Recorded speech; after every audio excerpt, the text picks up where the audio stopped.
So using Leo. Hwoarang Leo. I'm very familiar with this matchup. Leos. Not most, but like the players I played with the most were Leos. But of course, every player plays differently. Even the Hwoarang mirrors, I didn't expect certain stuff. So we'll see. What is the little bit of devilish in Paizen going to do? I have the Eliza information, but it's like could be way different from the Leo information. I'm gonna go for wall carry. I dropped it. Fantastic. Nice. Classic 50-50. Alright, he's gonna get the full or not. It's a little bit obvious there. I missed that. Okay, down 3-4. Down 3-4. D1. +1. Alright, +1. Do not challenge with jabs. Just I think in that situation, like if okay, let's assume like you're on that player 2 side, right? You could easily just sidestep left and get out. Okay. DF1. Backdash. Alright. The keep out DF2 working its magic once more. Boom boom boom. Down 3-4. Oh no. We'll do mid checks. And that works for 7 slices of perfect cheese. Is there such thing as a perfect cheese? I don't think there is. Let's make one. Perfect cheese. Ooh, went under. Classic Ling Xiaoyu stuff in Leo this time. The hitbox did not fully get upgraded. Alright, we'll just swap sides. Of course, there's nothing guaranteed on this. Just a shame. They had to really fully nerf it. It used to have Oki and then they just straight up removed the Oki because it had guaranteed options. Like in the back turn plasma blade. That was pretty nuts though. It was pretty nuts, but they didn't have to remove the Oki. One rage drive and I'm dead. Alright, classic season 3. The perfect cheese. The most perfect circle with the smoothest of circles. Okay, so Eliza. So it wasn't... So Leo was like a litmus test. I forgot that he had no meter. Okay.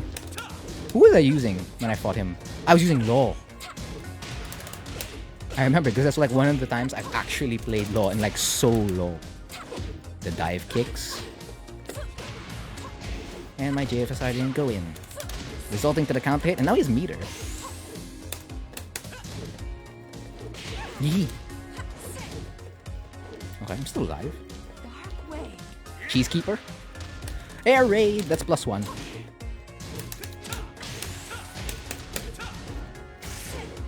I'm very lucky. The way Eliza's always tired is my life. Ever since the last year of college, I know, right? The Tamadaitis kicks in.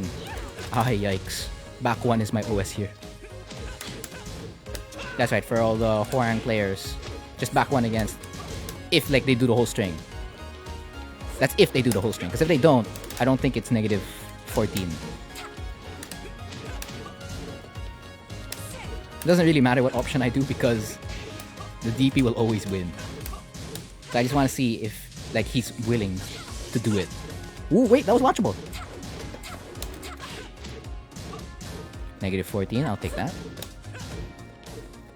Okay, major advantage. Oh, that could have been a big punish. My inputs, they're not getting cleaner at all.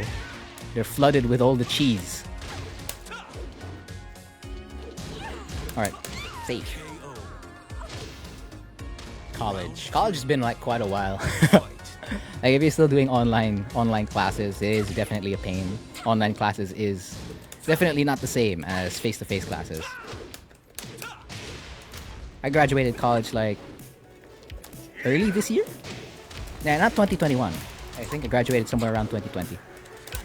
Like before we were like fully stuck, I got to graduate. I still had to get my own fair share of online classes though.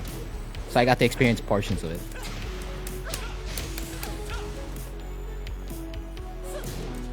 Hehe.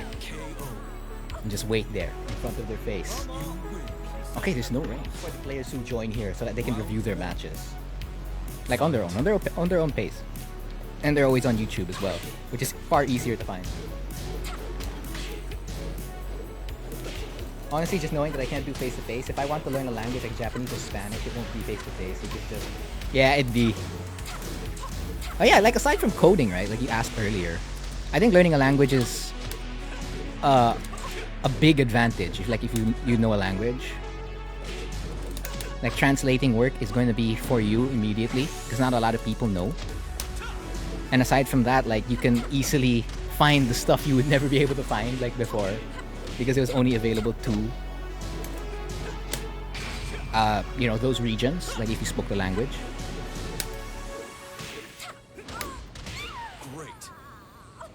Like I've been learning some Japanese slowly but surely.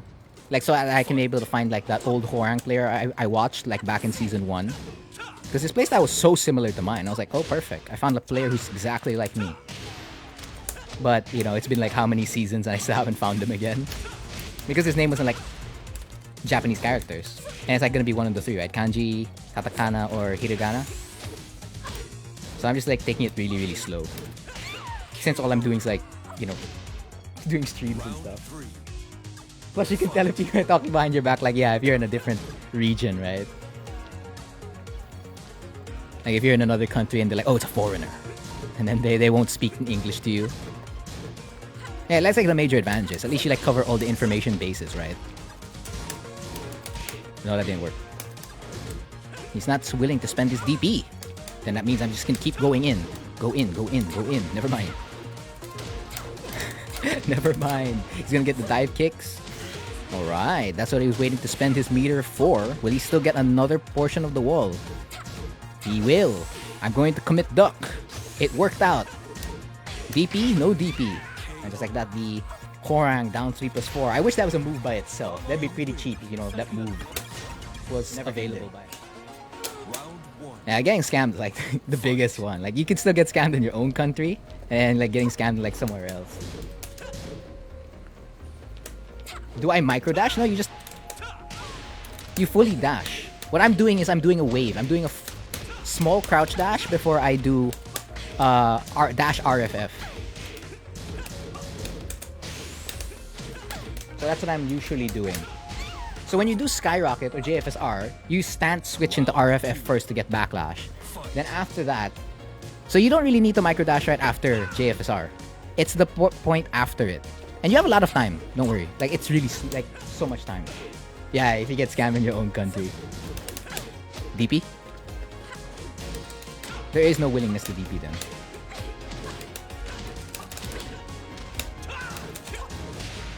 DP. DP? No. No DP. Nice! Beautiful! I was expecting maybe a wall standing 3, but that works too.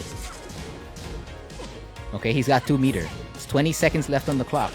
He can make this back. Paizen can make this back. If I don't block it, of course. No air circulation is such a mood. Yeah, I can get humid like really, really, really fast. Aside from it being like cold, sometimes it's also super hot. Like when I was still a varsity player, like for basketball, and it rains, it's way hotter than actual heat. So that's the feels of it. Did basketball translate to Tekken? No, not really. Because that's a team sport. This is a one-on-one game. Yeah, so you just like turn off the fans, right? And just like, it's not helping, and I'm wasting it. And of course, those are like against players like super experienced with the character.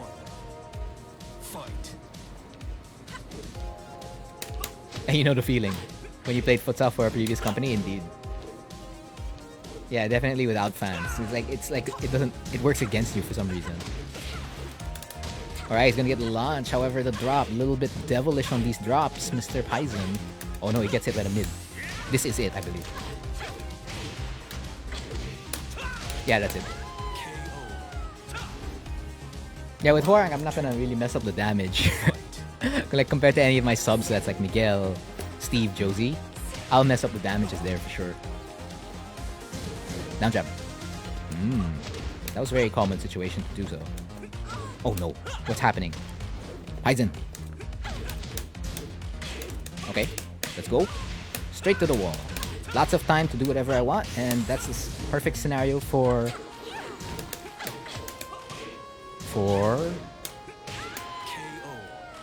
FF3. CD3, okay, is very, very long. We'll cover that. Like in probably the next open Horang lessons. I'm gonna probably cover 2 Okis, maybe. Oh no. The down 3-4, it's coming. What is Paizen going to do? He is stuck at the wall. The down jab. And the Cheesekeeper. It's Cheesekeeper again. And so many more Cheesekeepers. Well, good games to Paizen. Good games. So what if I told you there's no such thing as a JFSR setup? And that it's just basically conditioning.